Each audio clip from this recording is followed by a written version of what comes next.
Historias de Jack. Empezamos.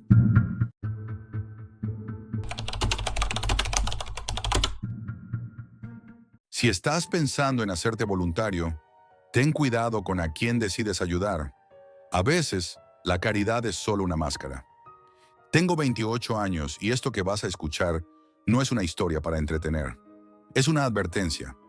Hace poco más de un año decidí hacerme voluntario de la Cruz Roja. No por vocación ni por convicción moral.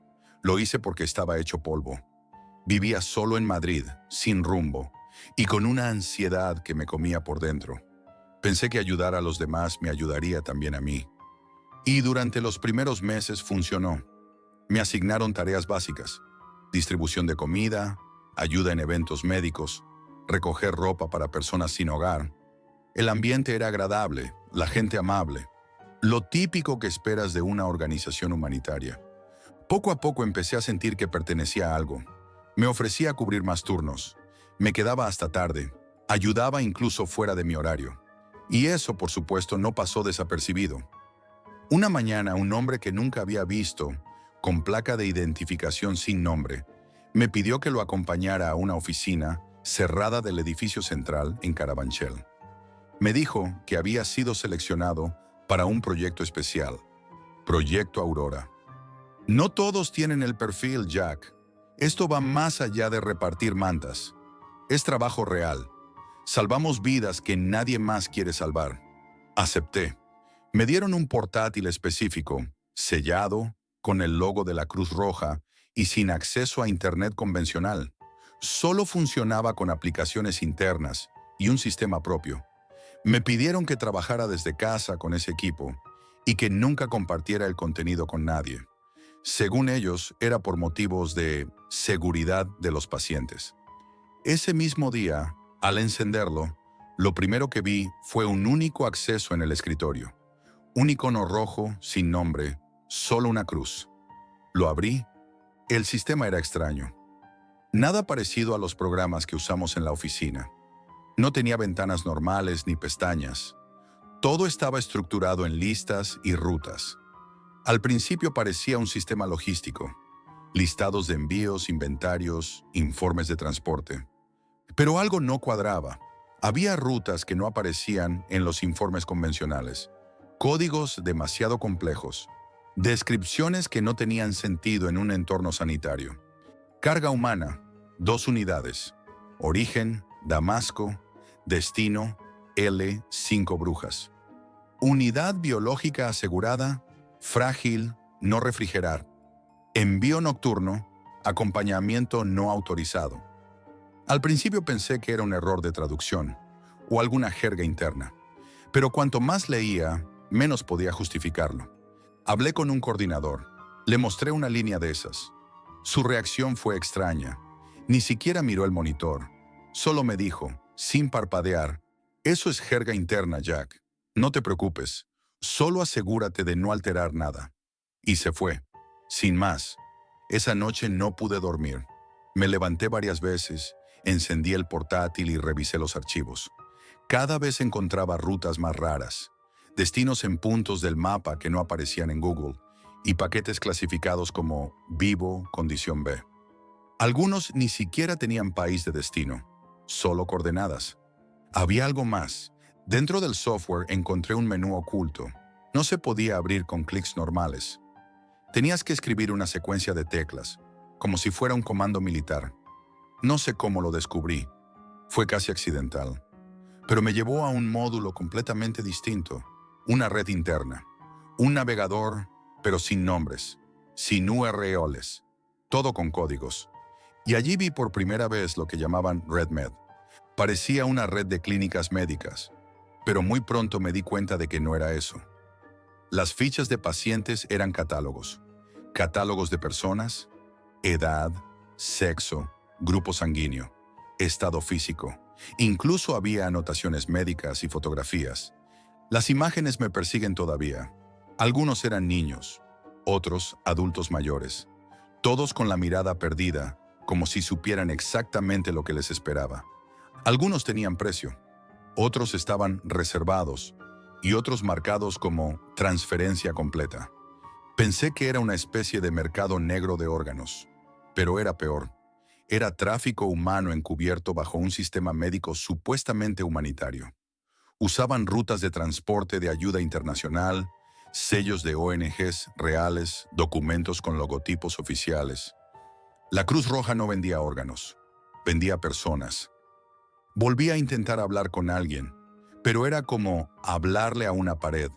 Me empezaron a mirar raro. Los voluntarios con los que trabajaba dejaron de invitarme a los cafés. Un supervisor me dijo que debía tomarme un descanso. Así que empecé a fingir. Hacía como que no había visto nada, pero cada noche entraba en el sistema y revisaba más. Descubrí que los envíos iban disfrazados como ayuda sanitaria. Usaban camiones marcados como Donación Internacional de Emergencia. Y lo más jodido, muchas veces los paquetes eran refugiados que no aparecían en ningún registro oficial. Personas sin papeles, que simplemente desaparecían del radar. Una noche encontré un documento que me heló la sangre. Era un protocolo interno llamado Directiva Lux 3. En él se explicaba cómo documentar la muerte accidental de una unidad si ésta no llegaba a su destino. Todo detallado, desde cómo manipular los certificados hasta cómo informar a las autoridades locales usando datos falsos. Y aún había más. Había informes con firmas digitales de organizaciones conocidas, ministerios, agencias de cooperación, fundaciones con nombres bonitos, todo validado, todo legalizado, todo falso. Intenté copiar los archivos. Nada funcionaba. El sistema tenía protecciones avanzadas. Los archivos se autoeliminaban en segundos si los extraías. Las capturas de pantalla se bloqueaban. Incluso conecté una grabadora externa. Lo único que captó fue ruido blanco. Aún así, seguí investigando. Una vez vi algo que no debería haber visto. Un envío clasificado como Unidad Humana, CR-23. El destino, un laboratorio en Sudán. El remitente, Base Secundaria, Cruz Roja, Zona 6, España. Ese envío salió desde aquí, desde Madrid. No supe qué hacer, ni cómo actuar, pero en ese momento supe que estaba dentro de algo demasiado grande. Algo que podía matarme si daba un paso en falso. Y entonces pasó algo más. Recibí un correo. No venía de ninguna dirección visible. Solo decía: sabemos que has accedido a Lux. No juegues con lo que no entiendes. Sigue en tu rol o sal del sistema. Después de recibir ese mensaje amenazante, dejé de usar el portátil durante varios días. Lo guardé en un cajón, desconectado, como si con eso pudiera poner distancia.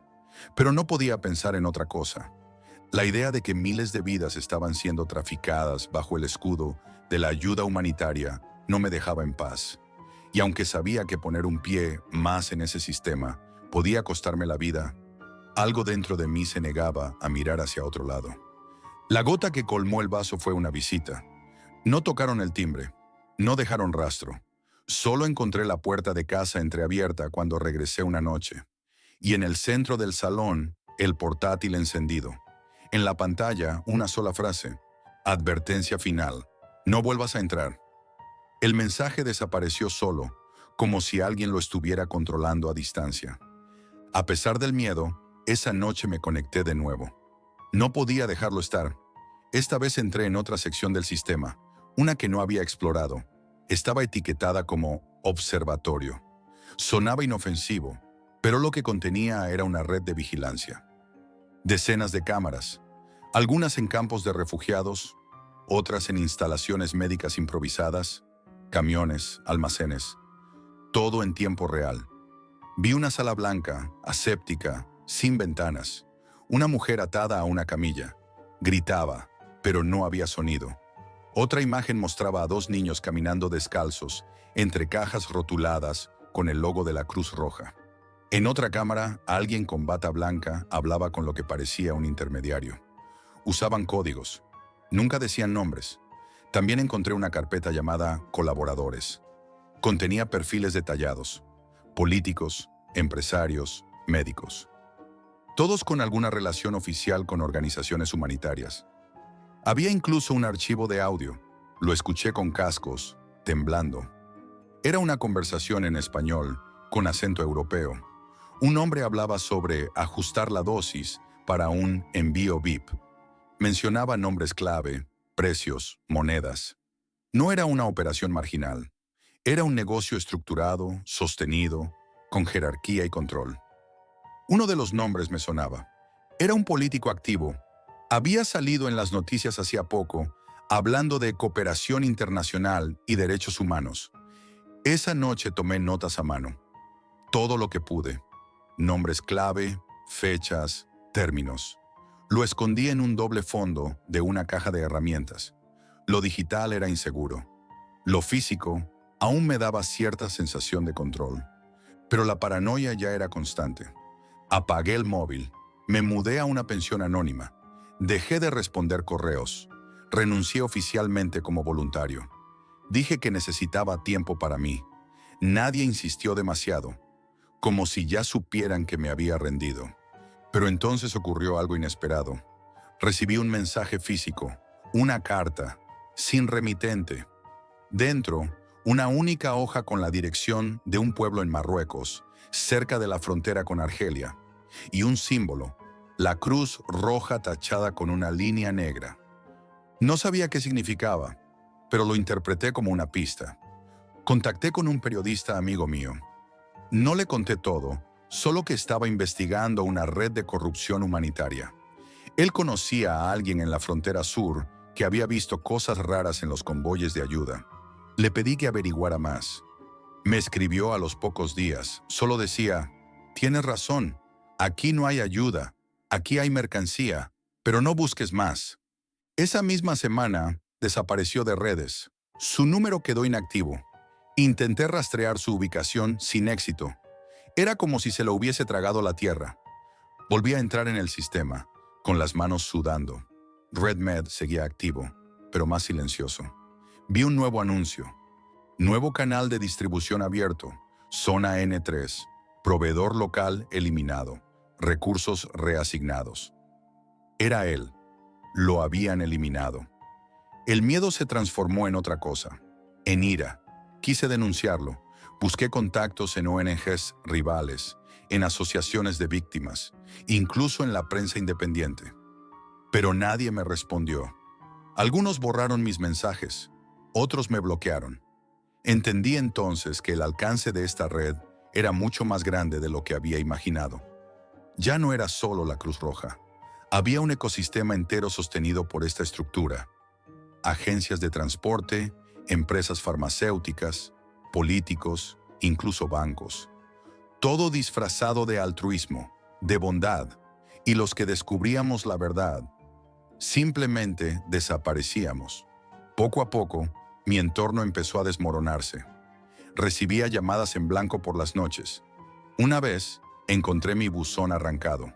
Otra noche, mientras dormía, alguien dejó una jeringuilla usada delante de mi puerta. No necesitaban decirme nada, solo recordar que podían llegar a mí en cualquier momento. Volví a grabar un último audio, este que estás escuchando ahora. Lo he escondido en servidores seguros, en nubes cifradas, enviado como mensaje anónimo a varios canales de conspiración. No sé si alguien lo encontrará, pero si tú lo estás escuchando, no lo ignores. No te fíes de los colores, ni de los símbolos. A veces los emblemas de ayuda humanitaria ocultan las peores formas de maldad. Y cuando esa maldad está organizada, financiada y protegida, no hay nadie que te salve. Si esta historia te ha hecho pensar, imagina cuántas verdades más están ocultas. Dale like, suscríbete y deja un comentario con tu teoría. Tu apoyo mantiene viva la investigación y quizás a los que se atreven a contarla.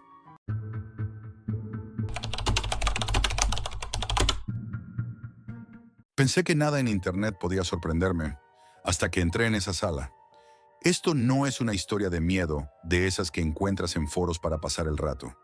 Esto ocurrió en 2019, en la ciudad de Portland, y aunque no hay fantasmas ni demonios en esta historia, me persigue cada noche desde entonces. Siempre fui el raro del grupo, el que buscaba cosas raras en Internet, el que se metía en foros extraños, el que leía sobre la Deep Web cuando nadie más sabía lo que era un navegador Tor. Pero no era el único.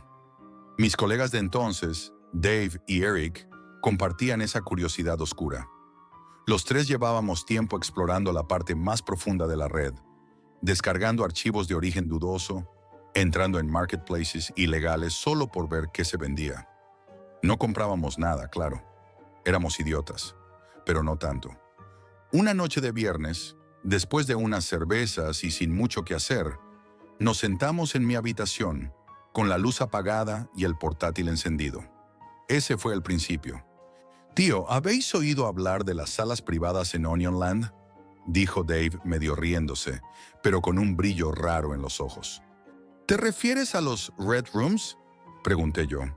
«Eso es un mito. Nadie ha visto uno real». Eric nos miró en silencio durante unos segundos, como dudando si hablar. «No son un mito», dijo al fin. «Encontré un hilo en un foro ruso. Hablan de una página llamada Red Rooms Vault. No se accede con Tor normal. Usan una capa interna, algo así como un servidor privado. Hay que pagar para entrar». Nos quedamos callados. Habíamos oído hablar de esas cosas. Salas donde se transmitían sesiones en directo, supuestamente con violencia real. Siempre lo habíamos tomado como leyenda urbana. Pero Eric hablaba en serio. Durante varios días, Eric se movió por foros ocultos.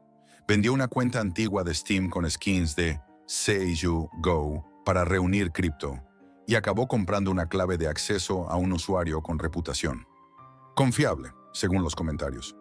Pagó $300 en Monero.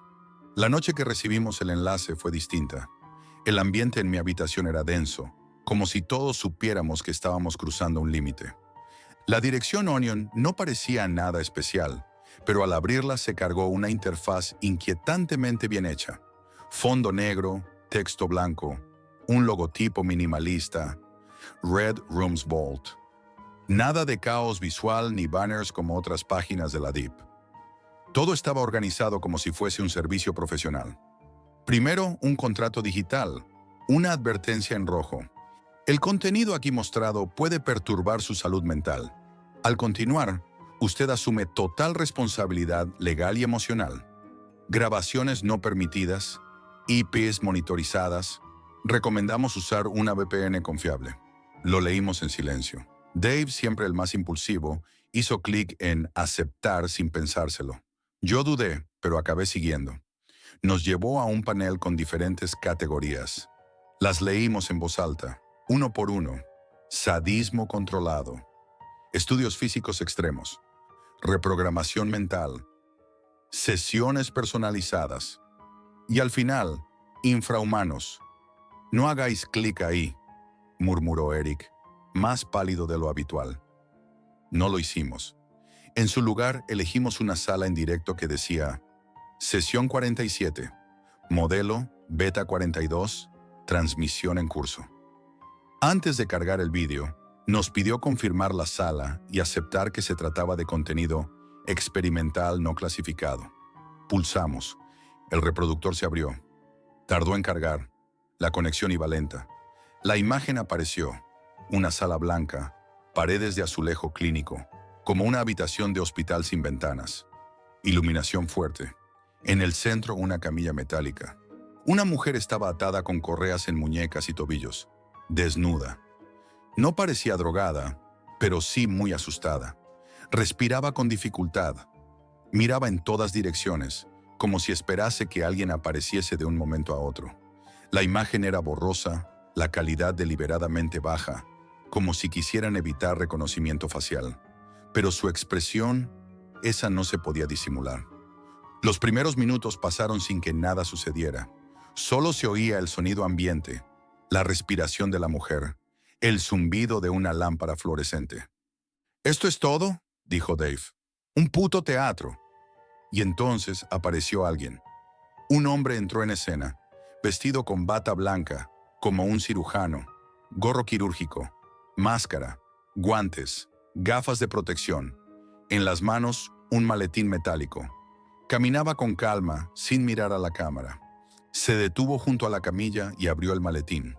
Dentro, lo que parecía instrumental médico, pero también objetos que no sabíamos si eran reales o diseñados para impresionar. Cables, electrodos, un dispositivo con ventosas, una especie de tablet con gráficas, todo meticulosamente colocado. Miró a la mujer. No le habló. Solo comenzó a colocarle sensores en el pecho, en las sienes, en la parte interior de los muslos. Era como ver un experimento, un protocolo. Esto no es porno, dije. Esto es otra cosa. Eric no dijo nada. Dave tragó saliva. La sesión aún no había comenzado realmente, pero algo nos decía que estábamos viendo algo que no debíamos ver y que era demasiado tarde para echarse atrás. El hombre con bata blanca no tardó en empezar. Todo lo hacía con precisión quirúrgica, sin emociones, como si llevara años repitiendo el mismo procedimiento. Conectó cables a la tableta que tenía junto a él. En la pantalla comenzaron a aparecer gráficas: presión arterial, frecuencia cardíaca, actividad cerebral. La mujer, aún atada, empezó a temblar. No se oía música, ni efectos. Era todo real, frío, aséptico, y eso lo hacía aún peor. Durante los primeros minutos, no hubo gritos, solo pruebas. Le colocó una especie de electrodo circular en el abdomen. Parecía enviar impulsos eléctricos, porque el cuerpo de la mujer se estremecía levemente con cada pulso. La intensidad aumentaba lentamente. Cada estímulo era medido, cada reacción anotada. La cámara nunca cambiaba de ángulo, siempre desde el mismo punto, como si fueras un observador obligado, una especie de espectador pasivo. No había edición, no había cortes. Todo estaba pensado para que lo vieras todo. En un momento, el operador le colocó algo en los ojos, como un aparato para mantener los párpados abiertos. Ella intentaba cerrarlos. Lloraba, pero no podía. Después trajo una pantalla portátil y la colocó frente a ella. Lo que apareció allí fue aún más desconcertante. Clips de vídeo con imágenes violentas, no sangrientas, sino psicológicamente perturbadoras. Escenas de humillación, tortura emocional, grabaciones de gente llorando, de otros modelos, quizá anteriores sesiones, suplicando por ayuda. Ella comenzó a gritar, no por dolor físico, sino porque la estaban rompiendo por dentro, y el tipo anotando, como si aquello fuera una tesis doctoral. En la parte inferior del vídeo que estábamos viendo, apareció un pequeño texto en rojo. Fase de estimulación visual. 7 minutos restantes. Dave ya no bromeaba. Estaba agarrado a la silla, sudando. Eric no paraba de morderse las uñas. Y yo no podía apartar la vista. Sentía asco, miedo, culpa, pero también algo peor. Una curiosidad sucia que me hacía seguir mirando. La sesión duró 42 minutos. No hubo sangre, no hubo violencia gráfica directa, pero fue la cosa más inhumana que he visto en mi vida. Al final, el operador se giró hacia la cámara por primera vez. No dijo su nombre, solo Beta 42, sesión completada, próxima evaluación en 72 horas, cierre de transmisión. Y la pantalla se volvió negra. Nos quedamos en completo silencio. Ni siquiera bromeamos. Nadie dijo, vaya locura. Nada. Solo el zumbido del portátil, el ventilador girando en la oscuridad. Dave se levantó sin decir una palabra y se fue. Eric cerró la tapa del portátil y murmuró algo que aún recuerdo perfectamente. Eso no era entretenimiento, era investigación, como si fueran sujetos de laboratorio. No dormí esa noche, ni las siguientes. Cuando cerraba los ojos, veía la cara de esa mujer, no porque fuera especialmente brutal, sino por la sensación de control, de frialdad, de que ella no era la primera y no sería la última. Al tercer día intenté entrar de nuevo en Red Room's Vault, pero el enlace ya no existía. Página no disponible. Todo rastro había desaparecido. Busqué durante semanas. Foros, capturas, logs, captchas. Nada. Eric empezó a cambiar. Se volvió paranoico. Desinstaló todas sus redes. Formateó su ordenador. Empezó a hablar de que nos estaban rastreando. Una noche me escribió: creo que esto es más grande de lo que parece. No eran criminales. Eran técnicos. Esto es una industria, Jack. A la semana dejó de responder. No desapareció, no. Simplemente me bloqueó de todo. Supongo que no quería seguir recordándolo. Dave nunca volvió a mencionarlo. Volvió a su rutina, como si nada hubiese pasado. Pero yo sé que lo recuerda. A veces me lo cruzo por la calle y me mira con una mezcla de vergüenza y terror. Yo intenté seguir con mi vida. Borro ese recuerdo cada día, pero vuelve. Siempre vuelve, porque sé que ese vídeo no era un caso aislado, que alguien está ahí fuera, midiendo estímulos, generando datos, ejecutando algo que se parece demasiado a un experimento social oculto. Y lo peor no fue lo que vimos. Lo peor fue que, legalmente, nada de lo que apareció rompía una ley clara. No había sangre, no había muerte. Solo un ser humano, usado como un objeto, y alguien detrás de todo aquello, observando, anotando y cobrando.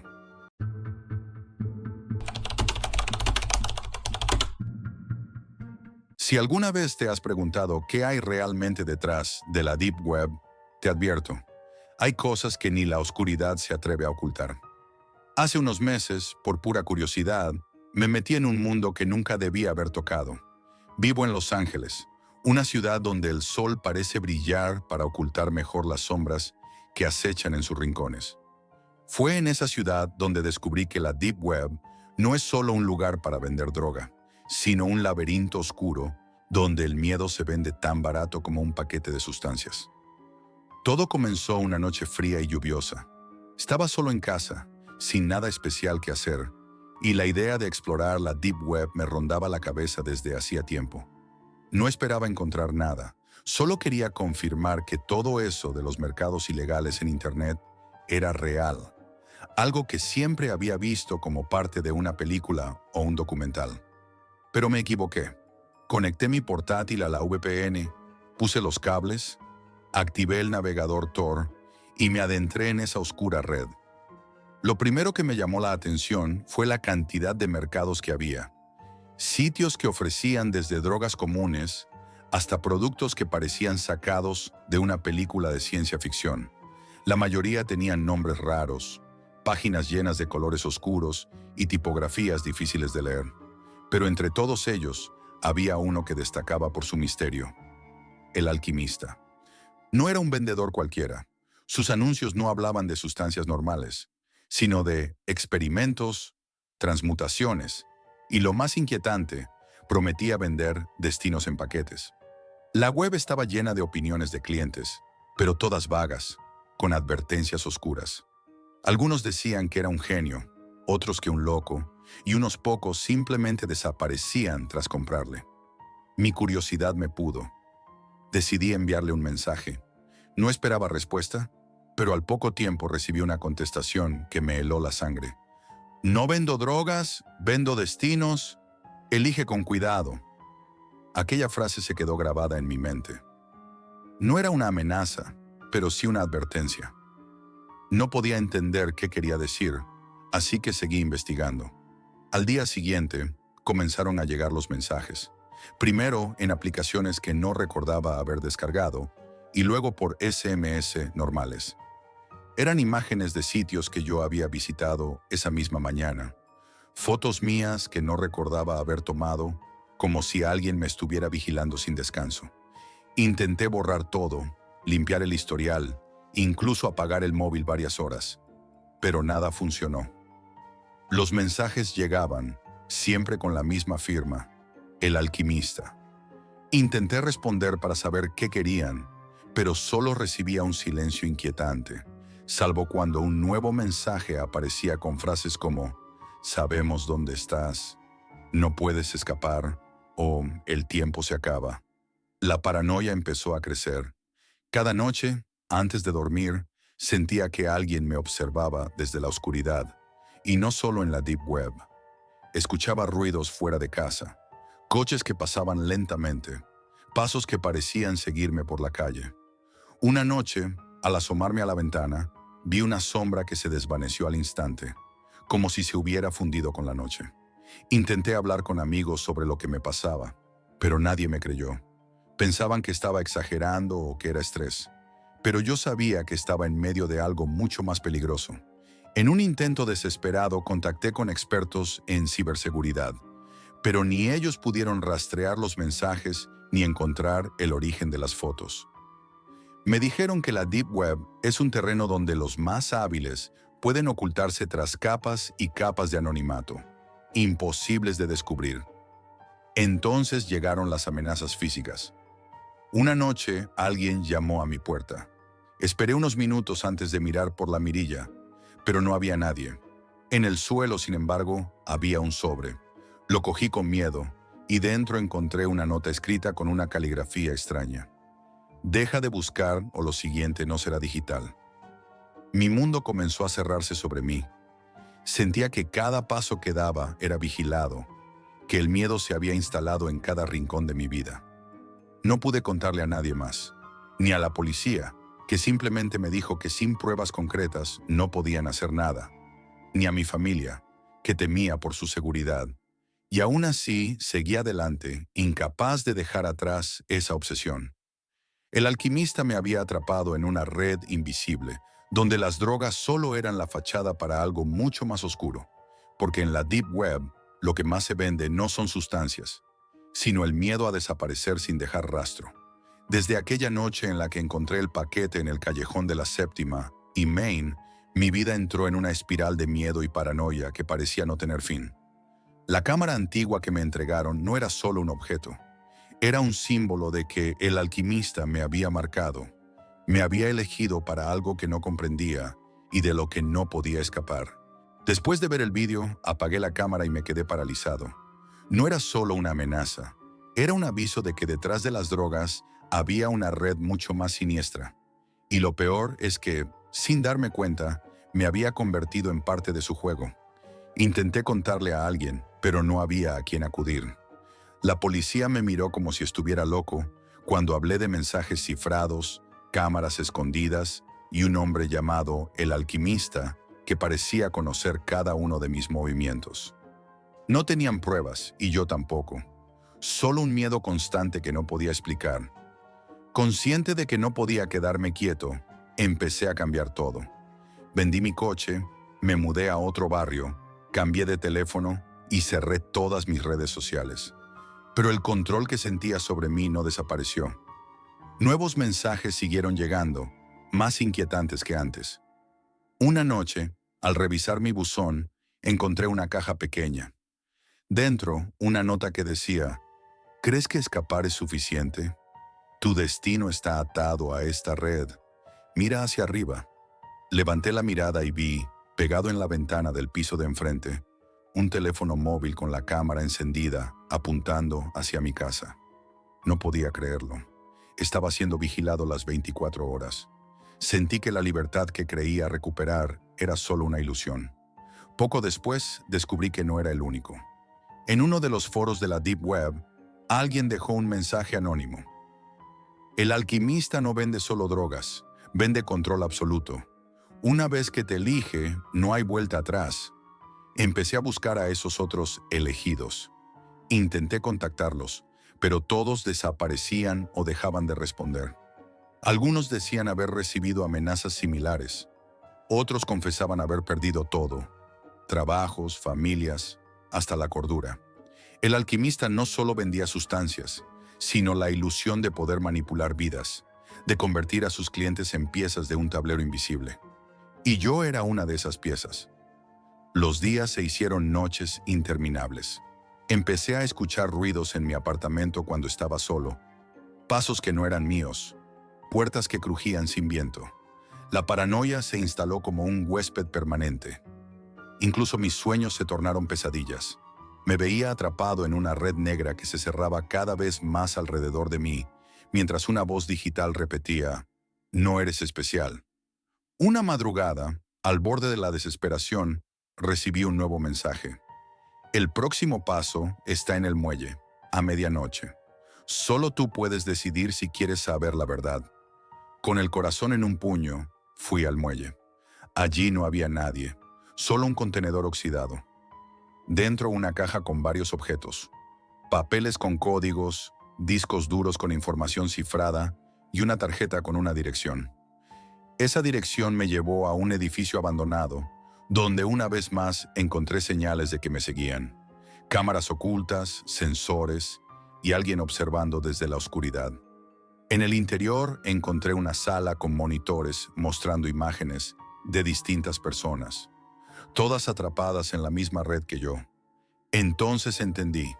El alquimista había creado una verdadera prisión digital, donde sus víctimas estaban aisladas y controladas a distancia. Intenté desconectarme de todo, destruir la información, pero cada vez que creía haber ganado, aparecían nuevos mensajes, nuevos ojos vigilando. Sabía que me había metido en un juego sin reglas, donde la única salida era la desaparición. Ahora vivo con la constante sensación de que alguien me sigue, que cualquier persona puede ser un peón de esa red oscura. No puedo confiar en nadie, ni siquiera en mí mismo. El alquimista me enseñó que en la Deep Web no solo se venden drogas, sino destinos. Y el mío, tristemente, ya está escrito. Si alguna vez decides adentrarte en ese mundo, ten cuidado, porque en la Deep Web, la oscuridad no solo oculta cosas malas, las crea y las controla.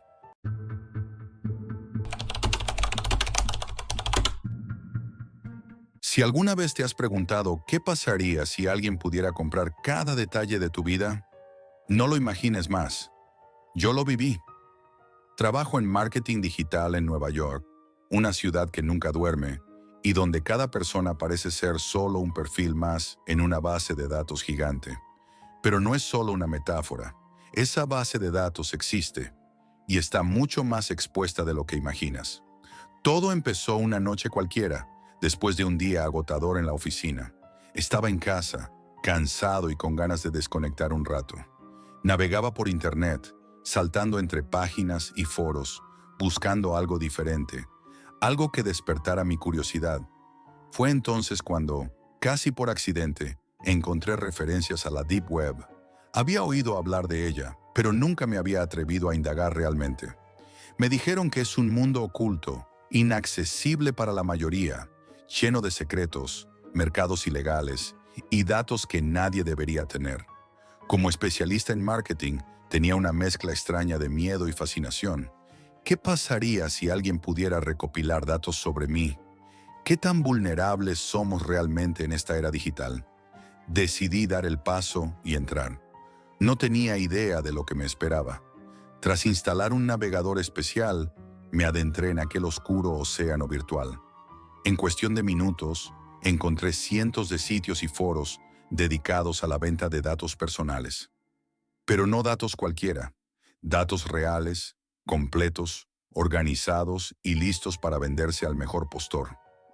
Había listados con miles de nombres, direcciones, números de teléfono, emails, fechas de nacimiento, pero también cosas más perturbadoras: historiales médicos, registros bancarios, contraseñas, fotografías privadas e incluso grabaciones de conversaciones. Cada paquete estaba clasificado según la ciudad, la edad, la profesión y hasta el nivel de ingresos. Era como una base de datos humana hecha para ser explotada. Me sentí observado, como si alguien hubiera creado un perfil exacto de mi vida sin que yo supiera nada. Pero en lugar de salir corriendo, algo dentro de mí me empujó a seguir. Entre la inmensa oferta, encontré un paquete con mi nombre. No podía creerlo. Allí estaba mi información, reunida de alguna manera, lista para ser vendida. El miedo me paralizó, pero también el deseo de saber hasta dónde llegaba ese control invisible. Por impulso compré ese paquete más barato, pensando que no podía pasar nada malo con algo que ya era mío. Lo que descargué fue un archivo que parecía inofensivo, pero que contenía todo. No solo mis datos básicos, sino fotografías de mi familia, mensajes privados de aplicaciones que usaba diariamente, búsquedas que había hecho en internet, recibos de compras y hasta partes de conversaciones que creía protegidas. Era una invasión absoluta. Me sentí violado, como si alguien hubiera leído mi diario sin permiso. Intenté racionalizarlo. Solo quieren vender esto, no usarlo para hacer daño, pensé. Pero las dudas no me dejaban dormir. Quise entender quién estaba detrás de esto. Empecé a investigar y cuanto más me adentraba, más oscuro se volvía todo. Descubrí que había toda una industria global dedicada a recopilar y vender datos personales, en la que participaban hackers, empleados corruptos de empresas e incluso agencias que deberían proteger la privacidad. Las redes de venta eran complejas, con sistemas de pago anónimos, foros secretos y una jerarquía muy organizada. Cada dato que había comprado había sido extraído de alguna forma: phishing, robos en bases de datos corporativas, malware, espionaje telefónico. La magnitud del problema me superaba. No era solo mi información la que estaba expuesta, era la de millones de personas. Sin embargo, lo más aterrador fue cuando empecé a notar detalles que no recordaba haber compartido con nadie, cosas que solo yo y unos pocos sabíamos. ¿Cómo habían llegado a eso?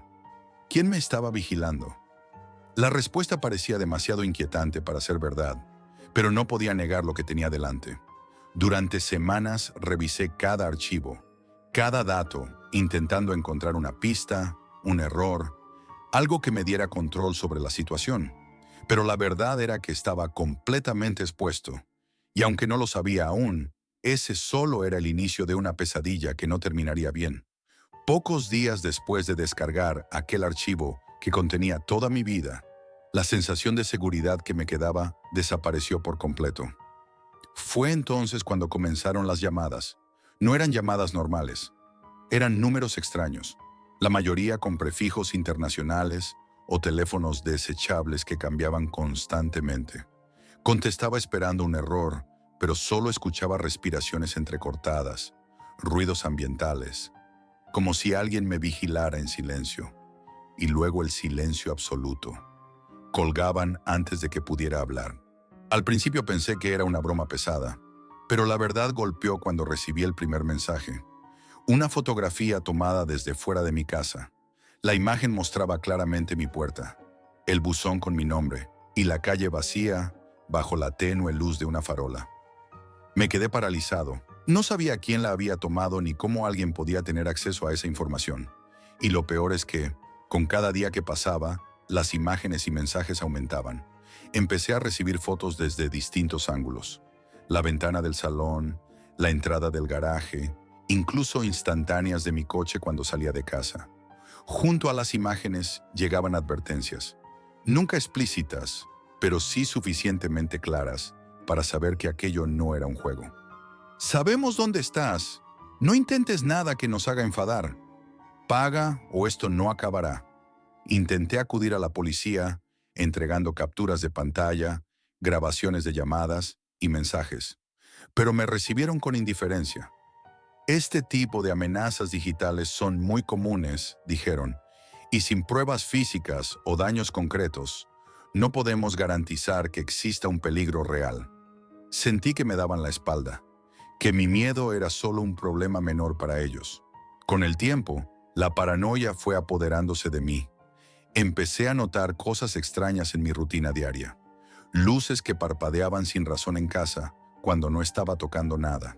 Sombras en la calle que parecían seguirme, siempre a una distancia segura, desapareciendo al voltear.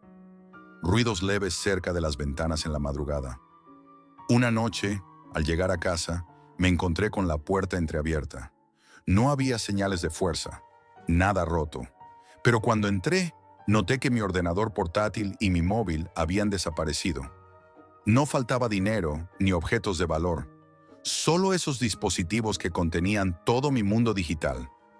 Fue un mensaje claro: estamos dentro. A partir de ese momento, los ataques no solo fueron físicos, sino también digitales. Alguien comenzó a crear perfiles falsos con mi nombre en las redes sociales, publicando fotos manipuladas, comentarios falsos y mensajes difamatorios. Amigos y familiares, confundidos, empezaron a distanciarse, sin saber qué creer. Incluso, en una ocasión, alguien creó una conversación falsa entre yo y un conocido, usando capturas de pantalla que parecían reales. Mi reputación empezó a desmoronarse y con ella, mi trabajo y relaciones personales. Me sentí aislado y vulnerable. En uno de los momentos más angustiosos, recibí un correo electrónico anónimo con un archivo adjunto. Cuando lo abrí, apareció un vídeo grabado desde la cámara de seguridad del edificio donde trabajo. Mostraba a un desconocido entrando y vigilando mi escritorio cuando no estaba, manipulando mis pertenencias y dejando un mensaje escrito en una nota. Estamos observando. El miedo se convirtió en obsesión. No podía confiar en nadie, ni siquiera en mi sombra. Desesperado busqué ayuda profesional. Contraté a un experto en seguridad informática que comenzó a rastrear la fuente de estos ataques. Lo que descubrió fue aterrador. Un grupo organizado con conexiones en empresas de telecomunicaciones, bancos y agencias de datos, capaz de obtener y vender información personal con una precisión escalofriante. Me explicó que la Deep Web es solo la punta del iceberg. La verdadera red va mucho más allá.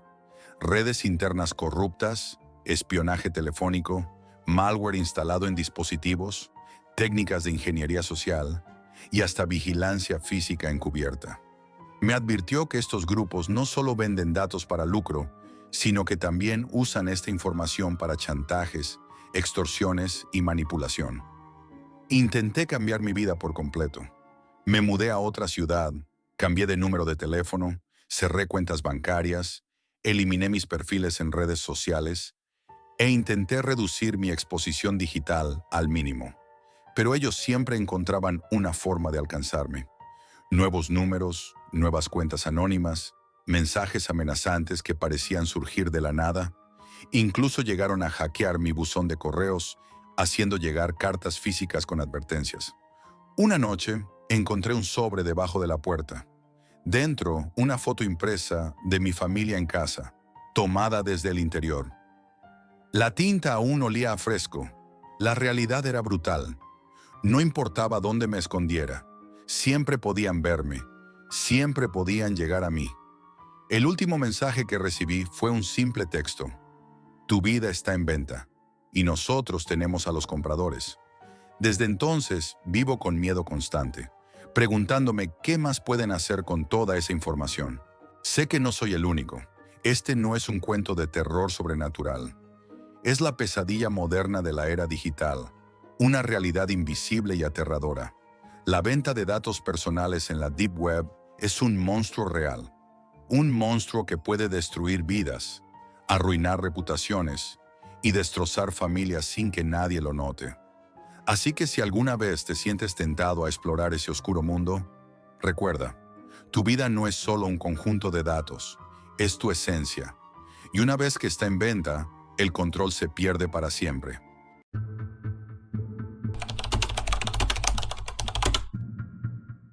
Si pudiera volver atrás, jamás habría descargado aquel archivo. Pero la curiosidad, la maldita curiosidad, es peor que cualquier virus. Soy programador freelance. Trabajo desde casa desde hace años.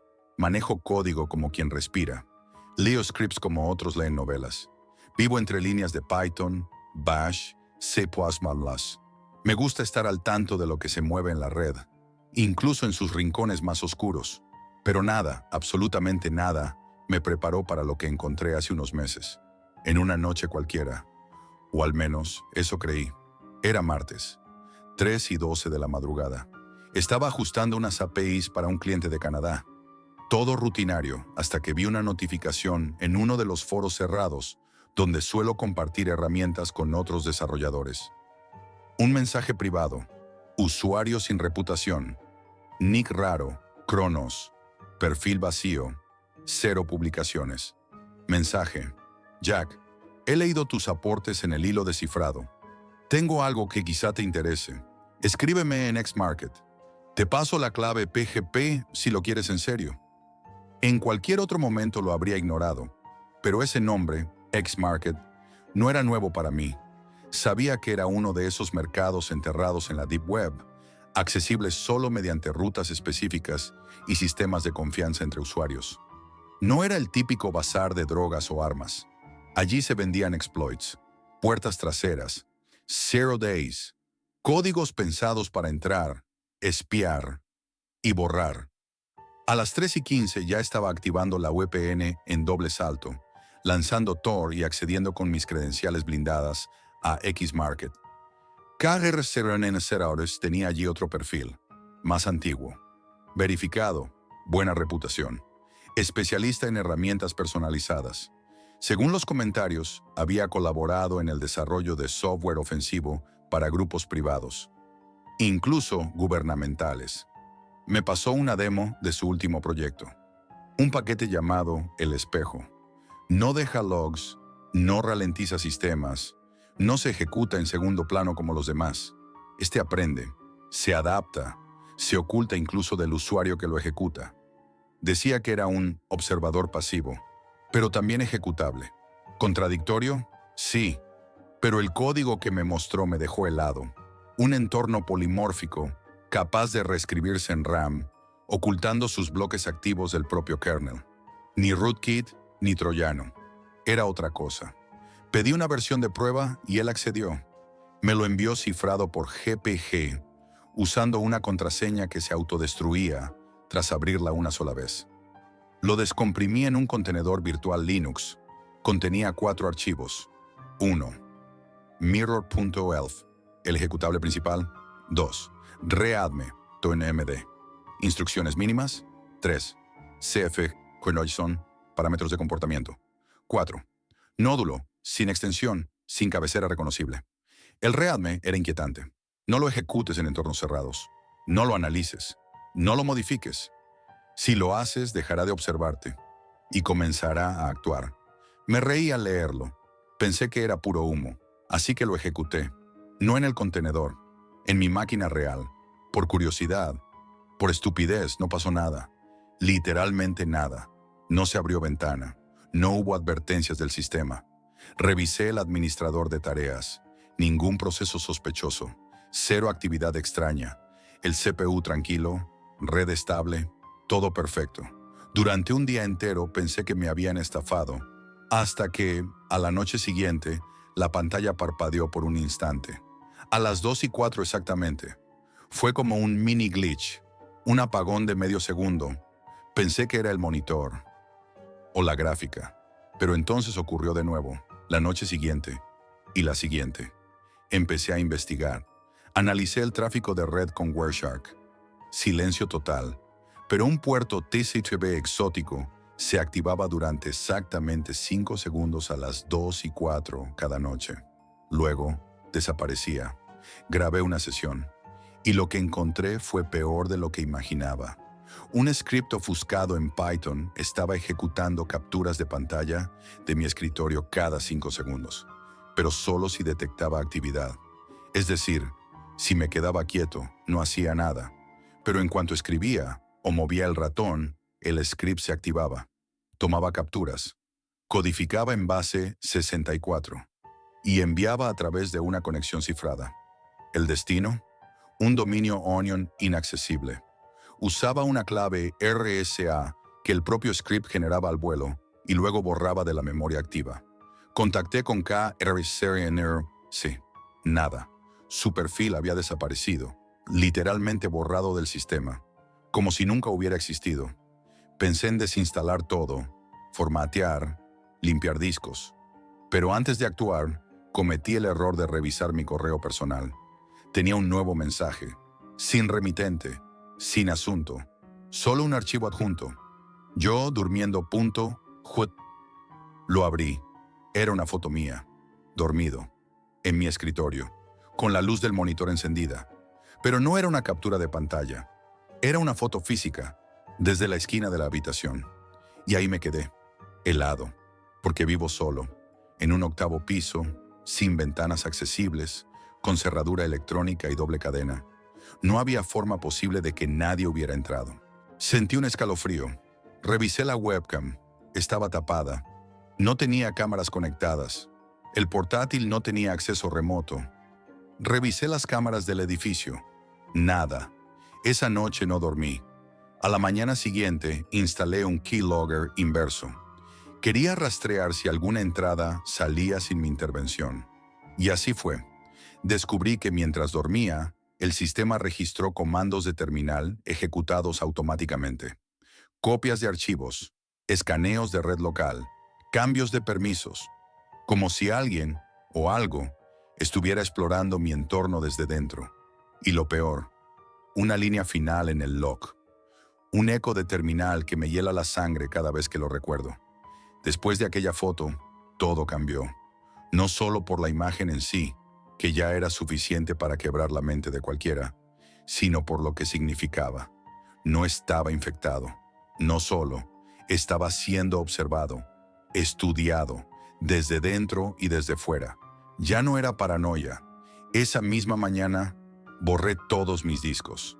Desmonté el equipo, quemé el disco duro con un soplete portátil que tenía por seguridad. No me importó el trabajo perdido. Lo único que quería era sacar esa cosa de mi vida.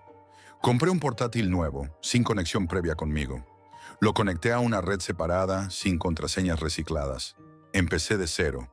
Nuevo email, nueva cuenta bancaria, sistema operativo Linux Live, sin persistencia.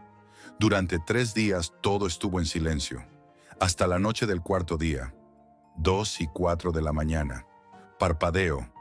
Esta vez no fue solo un fallo en pantalla. Fue más largo, 2 segundos. Como si alguien pulsara pausa en el mundo durante un instante. El sistema congelado, el cursor detenido. Luego, todo volvió. Me levanté con el estómago encogido. Desenchufé el equipo.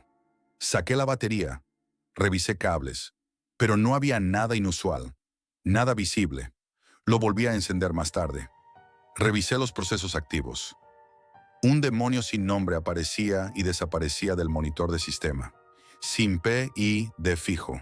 Como si fluyera por la RAM sin establecerse nunca en un punto concreto. Instalé un sistema air-gapped, completamente desconectado del mundo exterior. Una torre sin puertos abiertos, sin Bluetooth, sin Wi-Fi. Revisé todo con herramientas forenses. Volví a pensar que estaba limpio, hasta que descubrí algo peor. El malware no se ejecutaba como un binario.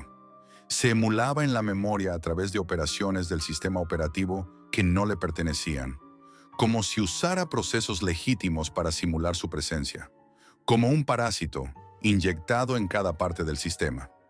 Ese mismo día, al revisar el historial del nuevo terminal, encontré algo escalofriante. Bash copiar editar, mirror.log, host limpio, observando, no actuar aún. Es decir, sabía que estaba intentando eliminarlo. Y esperaba. Volví a revisar las capturas que hacía. No solo eran de la pantalla. También almacenaba los horarios en que me levantaba. Los sitios web donde pausaba más tiempo. Las pestañas que cerraba al notar vergüenza. Estaba recopilando mi comportamiento emocional. Mis patrones humanos. Una noche, a las 2 y 4, se abrió una ventana del terminal por sí sola. Sin sonido.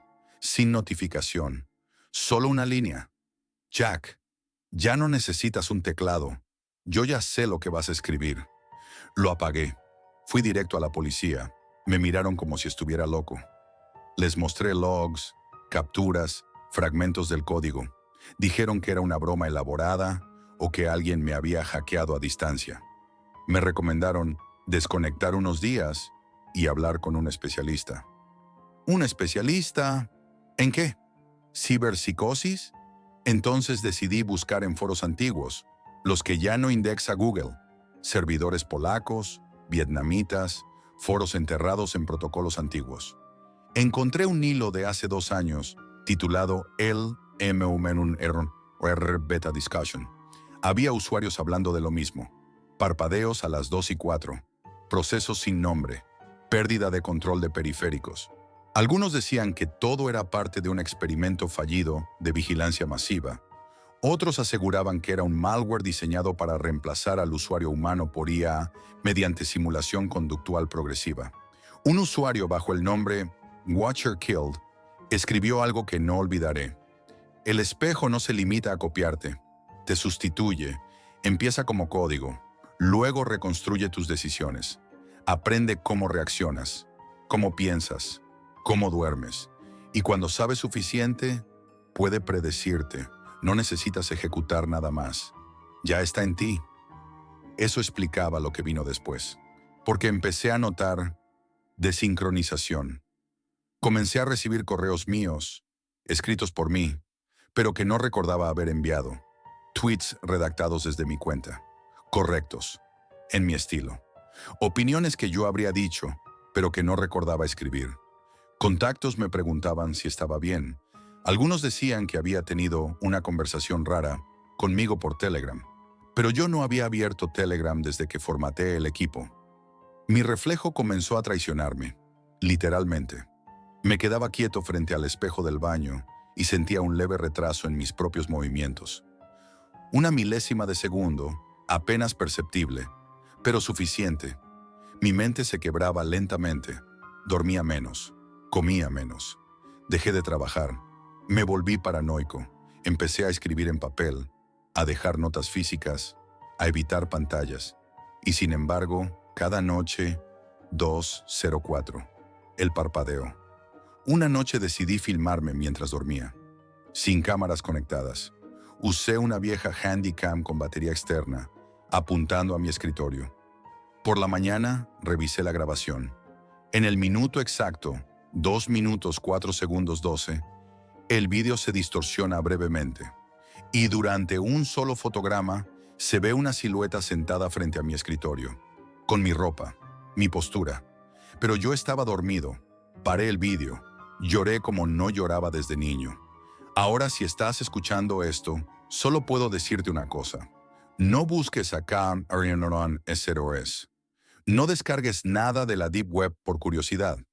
El espejo no es un programa, es un concepto, un imitador, un reemplazo. Y una vez que te observa lo suficiente, no hay diferencia entre lo que tú eras y lo que él se convierte. A veces me miro al espejo y no sé si sigo siendo yo, o si ya soy solo el reflejo ejecutándose en segundo plano. Esto es todo por hoy, amigos, y recuerden, la realidad siempre supera a la ficción.